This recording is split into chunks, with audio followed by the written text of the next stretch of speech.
This is Bits and Pieces. I'm Dan Slone. Welcome to Dan's Tiki Bar.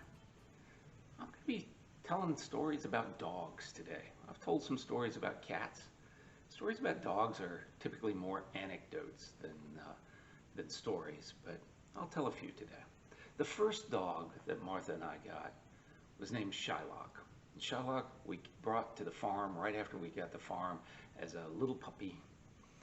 We named him Shylock because I'd grown up in a family that raised collies, and they named all the collie puppies after Shakespearean characters. So Shylock was called Shy on our farm. I decided to buy a collie that was black with a white mane instead of the usual lassie colored collies, because I'd read that puppy mills had been turning out too many collies and they'd made their heads smaller and smaller to get that classic narrow skull of collies, and that it had impacted the collie's intelligence over time. So I had this idea that if I reached back to the original colors of the collies, I might skip the puppy farm where they were turning out the lassie looking dogs. Well, that experiment failed. Shy was not smart. He was afraid of thresholds. We would have a fence line, a gate that he's supposed to walk through, and he was afraid to cross over the threshold. He was afraid to come from room to room because of the thresholds. He also had some impulse control challenges. We got him some training, and as part of the training, they worked to make sure that he would respond to a command when he wasn't supposed to eat something. So the idea was they'd hold a hot dog in front of him, and he was not allowed to eat the hot dog until they said go. And he could not do this. If he looked at that hot dog, he would eat it. So what he did, he was a good dog. What he did was he would not look at the hot dog. He'd look over here until you said go. But if you move the hot dog over here, he'd look over here. As long as he wasn't looking at the hot dog, he'd be okay. And then when you said go, he'd scarf down the hot dog. I taught him to play Frankenstein, and the idea in this game was I would stiffen my legs and hold my arms out, and I'd slowly walk toward him, and he'd do the same thing. He'd stiffen his legs, and he'd walk toward me with this stare. And we did it about a year, and then he forgot how to do it.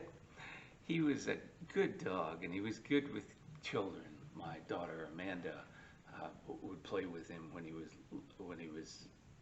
a young dog, and she was a little girl, and she'd just fall on him, just flop down on him and grab his fur and pull on his ears, and he would never growl, never complain.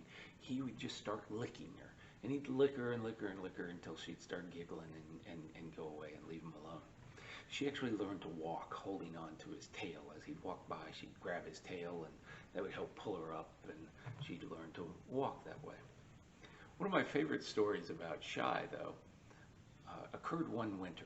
He was an adult, and I had decided, because it was this big snow, and I grew up in Florida, I'd never walked around in a great big snow and just enjoyed the silence after the snowfall. It was a pretty day, it was a bright blue sky, fairly deep snow. So I decided to go out, and I'm going to take my dog with me. Take my collie, and he's going to break the snow in front of me, and we're going to have a grand adventure. So we start out, and it starts out exactly as I've described it. He's in front of me, he's jumping through the snow, breaking it up, I'm walking along behind him, and that goes for about maybe 100 feet, and then he decides he doesn't like being first. He doesn't like that problem of breaking up the snow, so I have to go first, which is fine. I start along, and he's following behind me, and then apparently his feet got really cold, and he just lay down. He just lay down, and he wouldn't walk anymore. He wouldn't walk back to the farmhouse. He wouldn't walk forward. He was just going to lie there and apparently just die there in the snow. So I had to pick him up and carry him back to the farmhouse, which I did. Brought him back, put him down. When his feet warmed up, he was fine. I talked to Tim, our friend, the veterinarian, And Tim says, oh yeah, that's what collies do. If they ever get hurt, they decide, well, I'm done for, I'm dead. And they just lie down, and often they die because they're sure that this is the end of the world. So he got cold and decided that was the end of him and just lay down. We ended up getting another dog, like many of the animals on the farm. This was a foundling. My wife was walking down the road that our farm was on, and a little boy ran up to her and asked her if she would take this puppy. She said, his name is Whiskers, and he's part of a litter, and my dad says he's going to shoot them all if they're not gone, and I love this puppy, and I want him to have a home. And Martha took the puppy, Whiskers, and said, all right, well, but I can find homes for the other puppies, so don't let your dad shoot them. If they need to be found homes, I'll do it. And she brings Whiskers home. Whiskers was a mutt, but very, very smart. And unfortunately, he was one of those dogs who would get bored. He was so smart, he would get bored. Martha and I were working and away during the day, and probably the most memorable thing that Whiskers did was one day while we were away, he peeled all of the wallpaper off of the kitchen and then ate the plaster beneath that. Martha and I moved from the farm and moved into suburbia, and we ended up getting another couple of foundlings, Molly and Maggie. Molly and Maggie were kind of poodle mixes. They were small dogs, and they barked a lot. And one of the ordinances in our county said that if you had 3 or more dogs, you had to get a kennel license, and I didn't want to get a kennel license. So whenever anybody would ask us, what kind of dogs those were, we would answer, they're not dogs, they're barking weasels. And so if they were dogs, we'd have to get a license. But fortunately, they were barking weasels, and we didn't need to have a license for them. It wasn't too long after we'd had them that we ended up getting Kona. Kona was a golden retriever puppy, and we named him Kona because we'd just gotten back from Hawaii. And when he was there and Molly and Maggie were there, we were still kind of normal people. We were people with dogs, but we weren't dog people yet. Molly and Maggie, though, passed away pretty quickly through some unfortunate accidents. They passed away, and all of a sudden Kona was by himself. And we didn't think that was good. Dogs are pretty much pack animals, and he needed a pack. And so we crossed this line. We allowed him to come on into the rest of the house. He wasn't kept in the sunroom at night. We let him come in the rest of the house and just live with us. And he decided that his pack was people, and that he was pretty much a people too. And he was a great dog.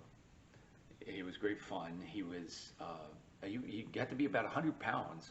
And part of what he did was, if the cats were fighting, we had a bunch of cats, if the cats were fighting, he'd go and break it up. He wouldn't tolerate that behavior. And he'd do it gently without hurting anybody, but he'd definitely break up a cat fight. If Martha or I were sad, or angry, he would come and comfort us. He'd be right there until we calmed down or were able to recover. And if we were happy, he'd come to play. And he was just full of joy, full of happiness. He was a great dog to have around. I was in a meeting once in a nonprofit, and one of the people who was really important in the nonprofit proposed that we should have a dog on the board. I immediately nominated Kona, and it passed. So Kona served on a board of a nonprofit for several years, and his avatar, at least, the picture of Kona and Kona's voice, broke up several fights along the way, sort of keeping to his character. After Kona was probably middle-aged, we were joined by another dog. And again, that dog was a foundling. This time, my youngest daughter, Joss, brought this beagle puppy home. Her room was downstairs. She brought this beagle puppy into her room, and she had this notion that she would be able to raise this beagle puppy without us knowing it was there.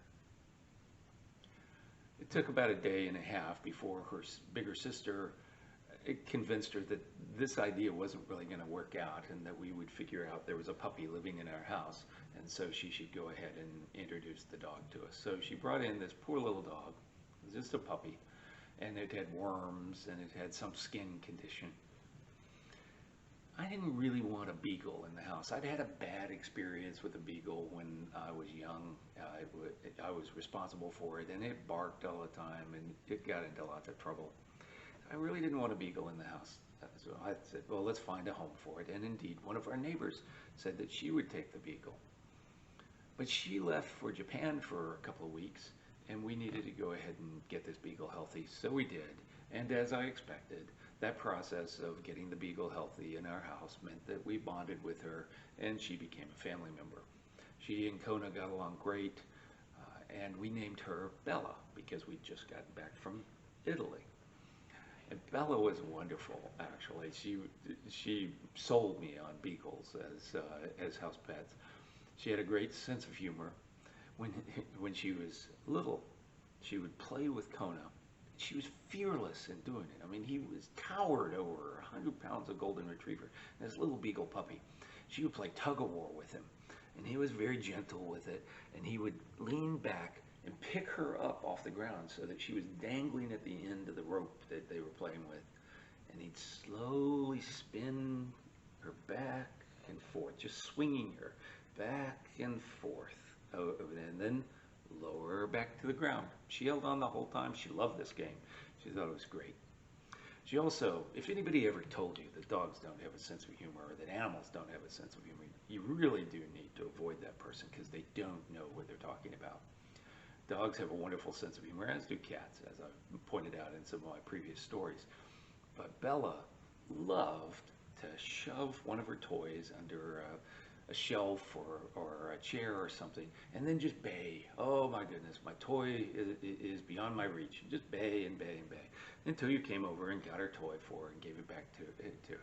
And then she would watch you as you walked away, and when you got a certain distance, she'd shove it back under there and start baying again. She just thought this was a great game. She was a great source of amusement and fun and comfort. She too was a family member for her very long life. And I've read that in the old days, people would get pets, particularly dogs, for their children. And there were several reasons for them, but part of it was for the socialization it would give the children. It would give them responsibility. They'd be responsible for another living creature.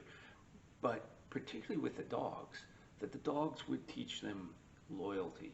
They'd teach them love, because dogs give an amazingly unconditional love. And they would teach them play. And that these lessons were particularly important for little boys growing up, but all children learned from the animals that they had contact with.